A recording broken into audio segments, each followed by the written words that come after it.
अस्सलामु अलैकुम वरहमतुल्लाहि वबरकातुहू। Welcome to my channel Miss Islamic Voice. तो आज का हमारा टॉपिक है करबला का वाक़या, करबला का दर्द, जो हम लफ्ज़ों से तो बयान नहीं कर सकते। जब रबी अव्वल आता है तो हम ढोल बजाकर फारिग हो जाते हैं और सोचते हैं कि ठीक है, हमने अब 12 रबी अव्वल मना लिया, सिर्फ 12 दिनों के लिए।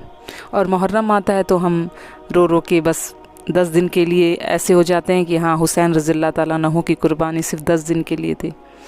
तो हमने रस्मों और रिवाजों को दीन बना लिया है। हमारे नबी तो पल पल के लिए हैं, लम्हे लम्हे के लिए, कतरे कतरे के लिए। हर लम्हा अगर नबी की ग़ुलामी में गुज़रे तो ना तो भी कम है। हमें तो अल्लाह की ग़ुलामी में हमेशा रहना चाहिए, अल्लाह की मोहब्बत में हमेशा रहना चाहिए, हर लम्हा अल्लाह अल्लाह पुकारना चाहिए।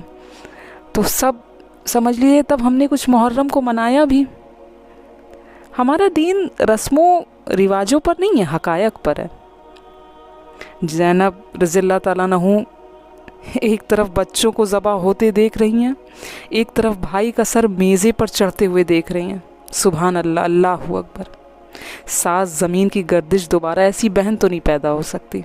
क्या बहन है, मतलब अपनी आँखों के सामने जब इंसान अपने घर वालों को ज़बह होते हुए देखता है तो उस पर क्या गुज़रती है।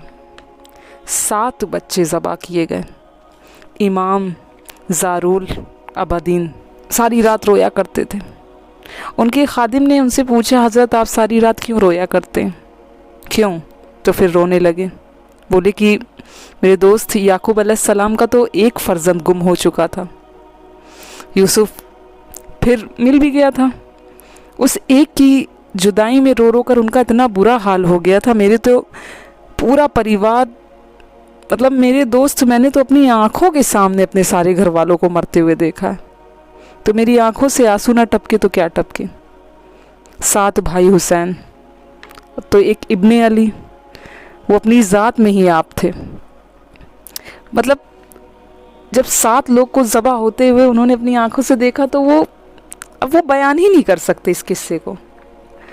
आपके बेटे अब्दुल्ला और आप तन्हा रह गए, सब शहीद हो चुके थे। कुफी चाहते थे तो आपको भी मार देते, बहुत पहले आपको शहीद कर देते। हर कोई अब तलवार मारने से भी डर रहा था, पीछे पीछे जा रहे थे कि नहीं, अब तलवार नहीं मारेंगे।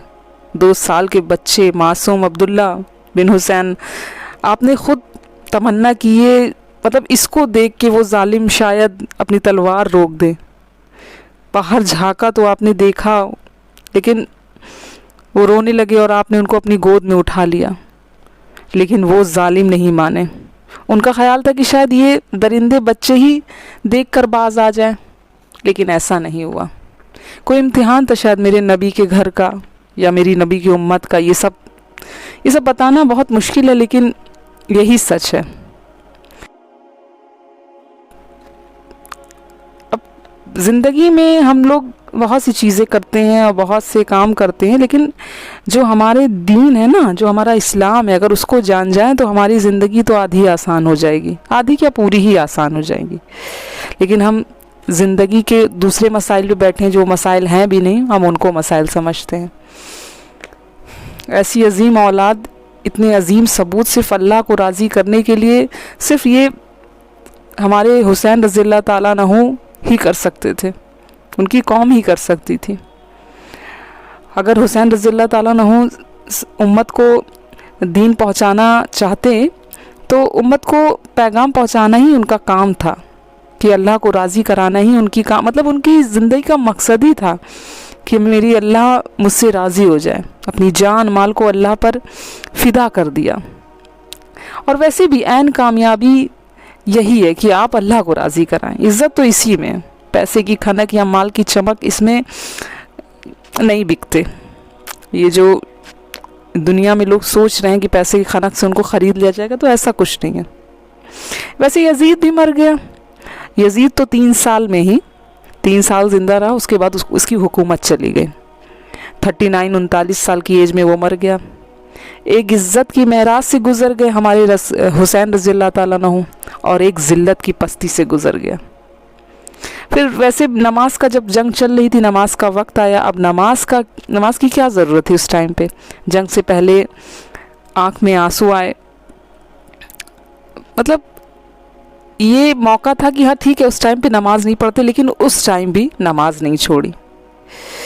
اللہ کے نبی کا دیدار انہیں تھوڑی دیر بعد بس ہونے ہی والا تھا۔ یزید کی بیعت کرتے پیغام ادھورا ہی رہ جاتا۔ نماز کو پڑھتے پڑھتے حسین قافلے کو کوئی فرق نہیں پڑ رہا تھا۔ کالے ابابار بہت بڑے یہود کے عالم ہیں، کہنے لگی اس شخص کو آنے والا ہے جس کے ساتھی شہید کیے جائیں گے، اور ابھی ان کے گھوڑے کو پسینہ بھی خوش نہیں ہوگا، اور یہ اللہ کے نبی سے جا ملیں گے۔ سوچئے۔ تو پھر امام حسین گزرے تو بولے یہی ہیں، یہی قافلہ ہے وہ، اور اس کا قافلہ ان کو گھوڑوں کے پسینے بھی خوش نہیں ہوں گے، اور میرے نبی کے گلے سے جا کے مل جائیں گے۔ تو سوچئے، ہمارے حسین رضی اللہ تعالیٰ انہوں نے بہت بڑی قربانی دی، ان کے قافلوں نے۔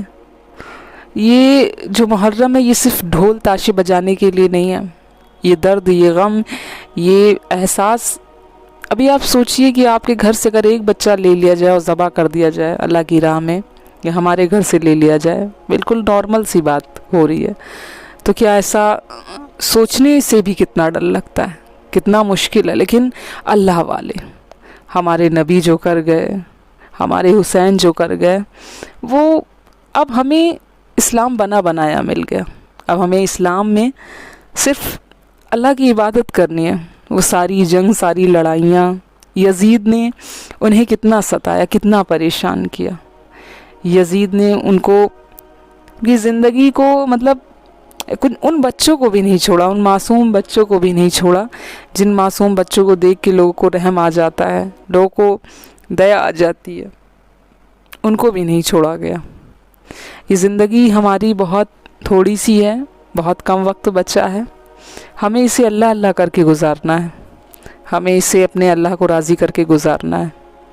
یہ محرم کا درد تو کبھی کوئی بھول نہیں سکتا، یہ بہت بڑی قربانی ہے ہماری قوم کی، ہمارے اسلام کی، اور یہ ایسی قربانی ہے جس سے ہمارا اسلام کھڑا ہو چکا ہے۔ آج اگر ہم شان سے اپنی نماز پڑھتے ہیں، اپنے اللہ کو یاد کرتے ہیں، تو ہمارے رسول، ہماری قوم، ہمارا قافلہ اور ہماری امت، یہ ساری چیزیں جو ہمارے رسول صلی اللہ علیہ وسلم ان کے نواسوں نے کھڑی کری، اگر انسان اپنے بچوں کو یہ تربیت دیتا ہے تو سوچئے وہ عالم کیا ہوگا۔ آج کل کا ماحول جو چل رہا ہے دنیا میں اور زندگی میں، وہ اپنے بچوں کو کیا تربیت دے رہے ہیں؟ اپنے بچوں کو دین سکھائیں، اپنے بچوں کو اسلام سکھائیں، اپنے بچوں کو دین کی طرف مائل کریں، اور خود بھی دین کی طرف مائل ہوں، کیونکہ جب آپ ہی دین کی طرف نہیں رہیں گے تو آپ کے بچے کیسے رہیں گے؟ ہمیں اللہ کو راضی کرانا ہے ہر حال میں، روئے روئے میں اللہ ہونا چاہیے، اسی میں عزت ہے، اسی میں ہمارا وقار ہے۔ یہ اللہ کی نعمت ہے، ہمیں اللہ کا تحفہ ہے کہ ہم اس دنیا میں مسلمان پیدا ہوئے ہیں، اور اگر ہم اپنے اللہ کو راضی کرا کے جاتے ہیں تو ہماری آخرت و دنیا بھی بن جائے گی۔ لیکن ہم آج کے دور میں جو دنیا بنانے میں چلے ہیں، تو اللہ نے یہ پہلے ہی فرما دیا ہے، اللہ پہلے ہی بتا چکے ہیں کہ دنیا صرف دھوکے کا گھر ہے، یہ دنیا 4 دن کی ہے، مچھر کا پر ہے اور مکڑی کا جالا ہے۔ تو اس دنیا میں آپ مت پھنسیں، اس دنیا کے لوگوں میں مت پھنسیں، کیونکہ دنیا تو گزر ہی جائے گی، لیکن جو ہے اللہ وہ ہمیشہ ساتھ رہے گا۔ ہمارے نبی، ہمارے حسین رضی اللہ تعالیٰ عنہ نے اپنی پوری زندگی، اپنا پوری قوم، پورا قافلہ لگا دیا اللہ کو راضی کرانے کے لیے، اور وہ اللہ کو راضی کرا چکے ہیں۔ ہم نے کیا ایفرٹس کیے؟ ہم نے کیا کیا؟ ہم نے اپنی زندگی میں کیا محنت کی اللہ کے پیچھے؟ اگر ہم اللہ کے پیچھے محنت کریں گے اور اللہ کو راضی کریں گے تو ہمارا بے شک اللہ ہمارا راضی ہو جائے گا، کیونکہ ہم محنت کرنا ہی نہیں چاہتے، ہم اللہ کی طرف جانا ہی نہیں چاہتے، اللہ کی دوڑ میں شامل ہی ہونا نہیں چاہتے، اس لیے ہم پیچھے اپنی زندگی میں۔ تو اپنی زندگی کا مقصد اللہ کو بنا لے، اور یہ جو دنیا کی چیزیں ہیں یہ تو یہیں چھوٹ جائیں گے، اس سے दुनिया तो शायद, दुनिया देखिए कभी राज़ी नहीं होगी, शायद भी नहीं, दुनिया राज़ी नहीं होती, ये थोड़े दिन की बात है। दुनिया कभी राज़ी नहीं होती, वो थोड़े दिन के लिए आपको लगेगा कि ये हमसे राज़ी हो जाएंगे, राज़ी हो जाएंगे, लेकिन ये कभी राज़ी नहीं होते। तो इस दौड़ को ना करके आप अल्लाह की दौड़ में शामिल हों, अल्लाह की चीज़ों में शामिल हों, तो आपको पता चलेगा कि ये ज़िंदगी अल्लाह ने बताए हुए रास्ते पे चलना है और अल्लाह ही की तरफ जाना है। इसलिए इस ज़िंदगी में ज़्यादा जद्दोजहद मत करें, बहुत आसान रास्ता है, अल्लाह को शामिल करें। क्योंकि जब हम अल्लाह ही को छोड़ देंगे तो हमारी ज़िंदगी वैसे भी उसमें कुछ बचेगा नहीं, क्योंकि जो खुशियाँ अल्लाह से दूर कर दें वो खुशियाँ खुशियाँ ही नहीं रहती। जब आपकी खुशी अल्लाह से आपको दूर करे दे दी तो वो कैसी खुशी, वो कैसा ताल्लुक़, जो काम आपको नमाज़ छुड़वा दे रहा है वो कैसा काम। तो आप अल्लाह की तरफ आएँ। तो आज का टॉपिक यहीं ख़त्म होता है। थैंक्स फॉर वॉचिंग, और मिलते हैं नेक्स्ट वीडियो में। और अगर आपको मेरा वीडियो अच्छा लगे तो चैनल को लाइक, सब्सक्राइब और बेल आइकन को दबाना मत भूलिएगा। और नेक्स्ट वीडियो में मिलते हैं कुछ अच्छी वीडियो के साथ। Thank you.